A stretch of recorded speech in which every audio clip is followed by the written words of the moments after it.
I'm Lydia. I'm Ed. We're friends with a playlist for everything. And it turns out we both have one called Survival Songs. And it got us thinking, what are other people's survival songs? So we thought we'd find out. Welcome to Survival Songs, A podcast where each episode our guest tells us about a song that gets them through the best and worst of times. sensitive topics might be discussed. So look after yourself. The show contains portions of copyrighted material. We'd love for you to support and celebrate the artists by streaming, downloading and buying their brilliant music. And go give our guests a follow on social media. Help us grow the community of survival song listeners by joining us over on Substack and add to our public playlist on Spotify. Links are in the show notes. We hope you enjoy the show. Hello and welcome back. It's Lydia here again. And why start a podcast if you're not going to use it to have all the conversations you want to have with people you really love? This is one of those. I can't wait for you to meet Florence Brady. Florence is a singer and voice researcher based in London. Her PhD research looks at the impact of collective singing on community health and hope. She is one part of the band Remorae, who released their most recent EP, Flourish in Green, in June 2024. Flo lives with her partner and fellow musician Joe, and the pair will welcome their first child this summer. This is Florence's survival song, The Good Old Way, by the Watersons. In the good old way, for I have a sweet hope and glory in this song. I have a sweet hope and glory in this song. For I know I have, and I feel I have a sweet hope of glory in my soul. So that was the Watersons singing The Good Old Way, which is the survival song of our guest today, the brilliant and beautiful Florence Brady. Hello, Florence. Hi, Lydia. I so enjoyed listening to this song. I know this band a little bit, but I hadn't heard this song in full, and you've made me spend time with it. I want to start by asking how the song first found you. My partner gave it me. Like, to be honest, like a lot of songs that have made their way into my mental survival songs playlist seem to have come about through Noah and Joe. But I think it's more they've come about since the COVID rupture, as it were. There's been a new set in the past for 4 years.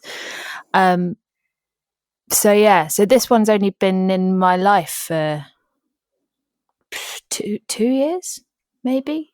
It's relatively new. And yet it's one of those ones that the first time I listened to it 20 times. What grabbed you about it? The force of the singing, the way that the harmonies live together, and what that does in my body. I think for me, it's like listening to this song is like just having a big oxygen rush. I just feel like incredibly present in myself and relieved. It's like sun coming out, and so it's a physical response to it more than anything else.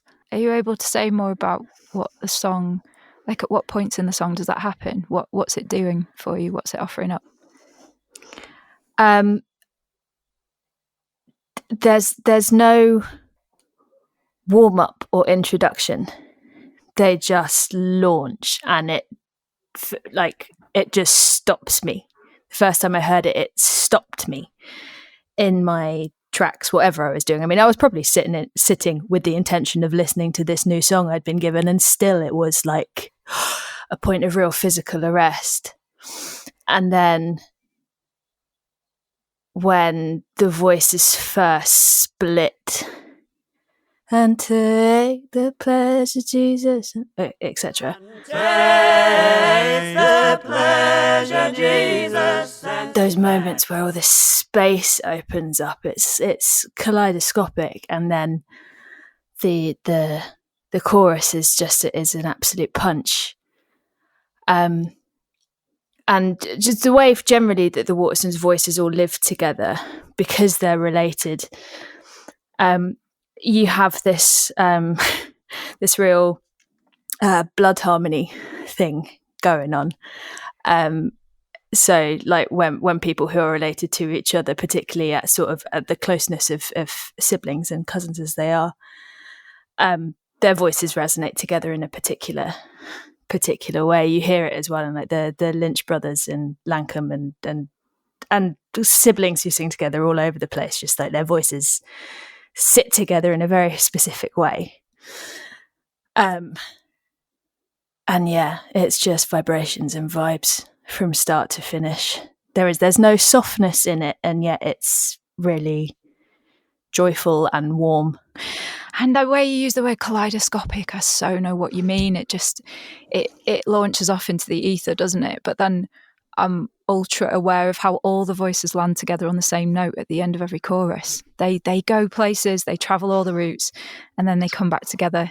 You've described lots of different bits there, but I wonder if there's a bit that you sort of wait for, or because it's such a repetitive song, maybe there's a bit that comes back around every time, every loop. I think like the chorus is just from the practical thing of I've learned or been learning the lyrics just by ear, so I got the chorus down a lot quicker than I got the verses down. So whenever that point that comes back around again, you can really launch off. You can really join in at that point. I have a sweet hope and glory in this song. I have a sweet hope and glory in this song. Like the imaginative landscape of it, like starting in the chorus, I think how it feels at that point of the chorus is standing outside with like your head slightly tipped towards the sky, and it feels cool, like cool breeze, and it's like you've got to the top of the mountain. Or it's going to sound really weird, but there's that, like, it goes around in memes a lot.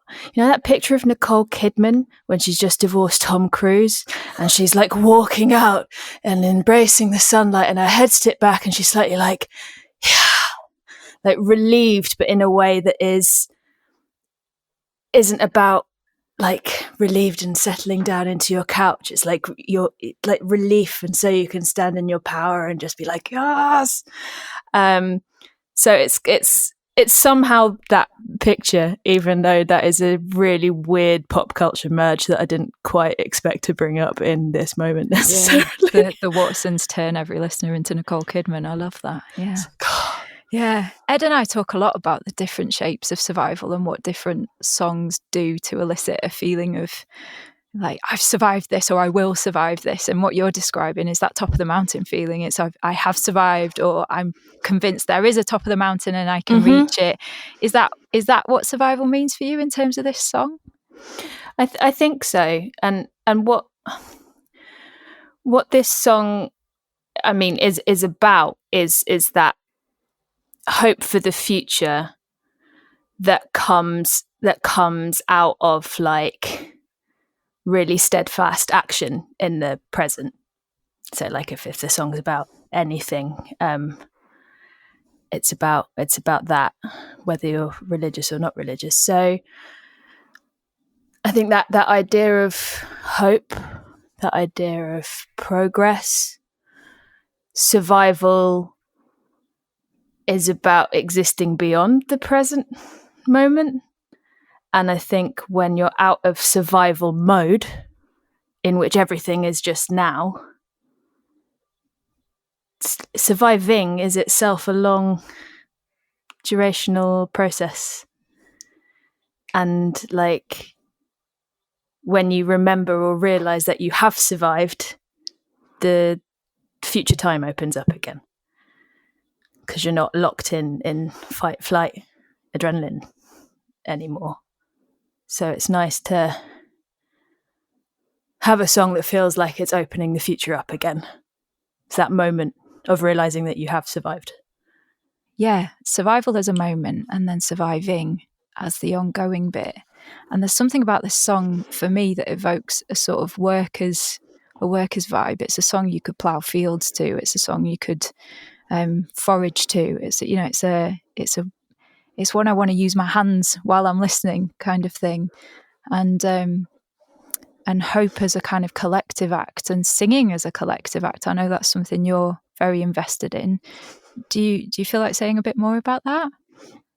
Yeah, so I'm doing a PhD at the moment, and my research is in singing as a collective action, and singing as a way to support social imagination and imagining the future by means of experiencing, like, even micro transformations in the present, sort of stopping to focus and breathe and hear your voice connected to other people's voices, has really profound effects on people individually, which means that sort of people are more opened up to relationships with others, with their environment, with the world, and from understanding that you're in relationship to all these other things, that's where action, solidarity, all this other stuff comes from. That's what I'm looking into. But I think one of the things that really compels me about The Good Old Way, as a religious song, but not personally as a particularly religious person, although my dad's a very Catholic man, there's something about hearing, like, songs of faith in like really strong working class voices, because a lot of the choral music I think we experience in the UK is filtered through a very refined rarefied musical idiom, and there's lots of communities around the world where the idea of like spiritual music and working classness really coexist, like particularly looking at African American spirituals and things like that. But in terms of English music,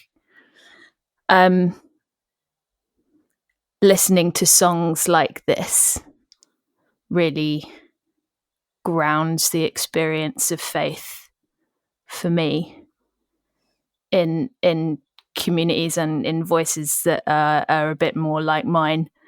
I mean, I'm not northern, like not the Watersons specifically, but there's something about it not being churchy or classical, and still holding some of the more lofty ideologies, shall we say? Yeah, completely. But, it's something you can borrow whoever you are, because it's a faith and a sureness in something. And as a seamless link, I think the world needs lots and lots more of these kind of folk tales that we can all sing together. And you write a few of those, don't you, Florence Brady? Because you're in a band. Do you want to say a bit about that? So I'm in a band called Remorae or Remorae. It's Latin, so like we don't need to completely agree on how to say it. There's various variations, and the band itself operates on a collective model and has been around for a long time. But I started joining in about 2 years ago, and we've just released an EP called Flourish in Green, which is songs about the sea, or specifically losing loved ones to the sea, in an expanded sense of losing. They can pass or go missing, or they just work too hard and you can't be bothered with them anymore. So all the ways you can lose someone.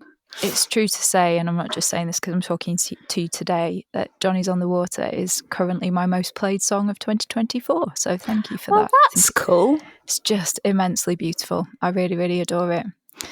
And I've loved this conversation. Thank you, Florence Brady. Thank you for taking the time to do this. Thank you, Lydia. It's been lovely. Where would our listeners find out more about you or the band or the work you're doing? Do you want to point us towards any places to learn all things Florence Brady? So you can follow Remorae on Instagram. Our music is on Spotify and on Bandcamp, and then I post a little bit about my research and stuff on my personal Instagram as well. So I'm around and about. Yeah, you are. Thanks, Florence Brady. I'll see you soon. Liz. Thank you for this. See you soon. A sweet hope of glory in my soul. We really hope you enjoyed the episode. If you want to support the podcast further, you can choose to upgrade your subscription on Substack. But most of all, we'd just love it if you told your friends about what we're up to. Thanks for listening.